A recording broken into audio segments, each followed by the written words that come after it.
வணக்கம், welcome to Chitra Murali's kitchen. இப்போ வந்து பாஸ்தா தான் பண்ண போகிறோம். அது எப்படி பண்ணுறதுன்னு பார்க்கலாம். நான் அடுப்பில் வந்து தண்ணி விட்டு நல்லா கொதிச்சுன்னு இருக்கு. நான் வந்து டிசானோ பாஸ்தா தான் யூஸ் பண்ணுறேன். இது வந்து 1 கப்பு பாஸ்தா எடுத்துக்க போகிறேன். நான்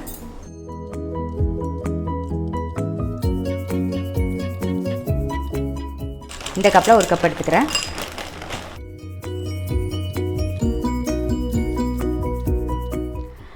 இந்த டிசானோ பாஸ்தாவில் என்ன ஸ்பெஷல் அப்படின்னு பார்த்தீங்கன்னா, மைதாவே கிடையாது. அதாவது கோதுமையும் ரவையும் சேர்ந்த பாஸ்தா, அதாவது வீட் செமிலோனா பாஸ்தா தான், ஹெல்த்தியானது தான். ஸோ அதனால தான் நான் அது யூஸ் பண்ணுறேன். அதே மாதிரி டிசானோவில் எல்லா பிராண்டுமே டிசானோ தான் நான் யூஸ் பண்ணுறேன். டிசானோவில் ஆலிவ் ஆயில் இருக்குது. ஸோ அது கொஞ்சம் விட்டுக்கலாம். நம்ம நல்லா தண்ணி நல்லா தலை கொதிக்கிறது. பாஸ்தாவை சேர்த்துடலாம்.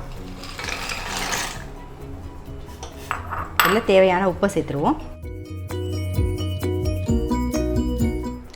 இந்த எக்ஸ்ட்ரா வர்ஜின் ஆயில் பார்த்தீங்கன்னு வச்சுக்கோங்களேன், நல்ல ஒரு வாசனை இருக்கும். அது மட்டும் இல்லாமல் இட்டாலியன் டிஷ்ஷஸ்க்குலாம் அது நிறைய யூஸ் பண்ணலாம். நம்மளுடைய சவுத் இண்டியன் டிஷ்ஷஸ்க்கு ஃப்ரைலாம் பண்ணும்போது நம்ம வந்து அதை யூஸ் பண்ணலாம். அதாவது உருளைக்கிழங்கு ஃப்ரை, வெண்டைக்காய் ஃப்ரை அதெல்லாம் பண்ணும்போது நம்ம வந்து அந்த மாதிரி அந்த ஆலிவ் ஆயிலை வந்து யூஸ் பண்ணிக்கலாம். பாஸ்தா நல்லா வெந்துருது. நம்ம வந்து வடிகட்டிடலாம். ஃபஸ்ட்டு வடிகட்டிட்டு அதுக்கப்புறம் வந்து ரன்னிங் வாட்டரில் வந்து ஒரு வாட்டி அப்படியே காமிச்சிருங்க நீங்கள் வடிகட்டுறது. அவ்வளோதான்.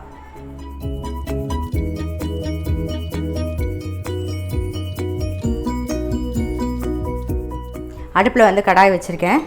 ஸோ அதில் வந்து வெண்ணெய் சேர்த்துக்கிறேன். கொஞ்சமாக வந்து ஆலிவ் ஆயில், ஒரே ஒரு பச்சை மிளகாயும் ஒரு 3 பல்லு பூண்டும் கட் பண்ணி வச்சுருக்கேன். நல்லா பொடியாக கட் பண்ணி வச்சுருக்கேன். அதை வந்து முதல்ல லைட்டாக கலர் மாறுற அளவுக்கு வதக்கிக்கலாம். ஒரே ஒரு வெங்காயம் கட் பண்ணி வச்சுருக்கேன், அதை சேர்த்துக்கலாம். வெங்காயம் வந்து லைட்டாக கண்ணாடி மாதிரி வதங்குற அளவுக்கு. குடமிளகா சேர்த்துக்கலாம். இப்போ வெங்காயத்துக்கும் குடமிளகாய்க்கும் தகுந்த மாதிரி உப்பு போட்டுக்கலாம். ஆல்ரெடி நம்ம வந்து பாஸ்தாவில் உப்பு போட்டு வேக வச்சுருக்கோம். அதே மாதிரி நம்ம வந்து இந்த பாஸ்தா சாஸ் தான் யூஸ் பண்ண போகிறோம் இன்றைக்கி. ஸோ இதில் ஆல்ரெடி உப்பு இருக்கும். அதனால் பார்த்துட்டு இந்த வெங்காயத்துக்கும் குடமிளகாய்க்கும் மட்டும் தகுந்த மாதிரி உப்பு சேர்த்துக்கலாம். இந்த டிசானோவோட பாஸ்தா அப்புறம் ஆலிவ் ஆயில் பாஸ்தா சாஸ் எல்லாருமே வந்து லிங்க் வந்து நான் டிஸ்கிரிப்ஷன் பாக்ஸில் தரேன் உங்களுக்கு. இப்போ பாருங்கள், வெங்காயமும் குடமிளகாயும் நல்லா வதங்கிடுது. பாஸ்தா சாஸ் சேர்த்துக்கலாம். இது வந்து நம்ம எவ்வளோ பாஸ்தா எடுத்துக்கிறோமோ உங்களுக்கு நீங்கள் எந்த குவான்டிட்டி எடுத்துக்கிறீங்களோ அது தகுந்த மாதிரி சேர்த்துக்கோங்க. நான் வந்து ஒரு 2 டேபிள் ஸ்பூன் சேர்க்குறேன். கொஞ்சமாக வந்து வெந்நீர் விட்டுக்கிறேன்.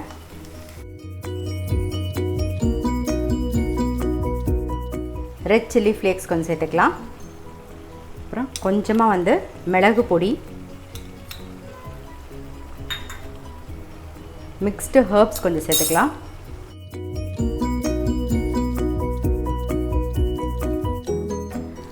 நல்லா வதங்கிடுது. இப்போ வேக வச்ச பாஸ்தாவை நம்ம சேர்த்துடலாம்.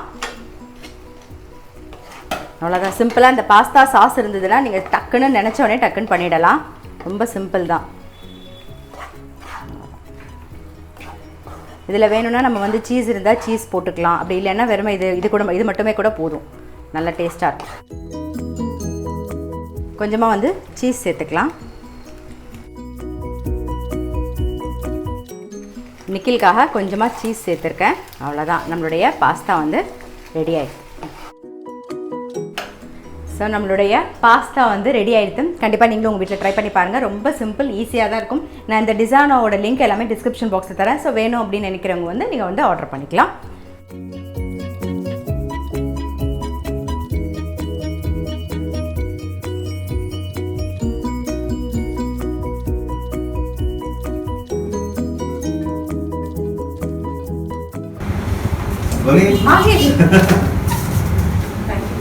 Thank you, sir.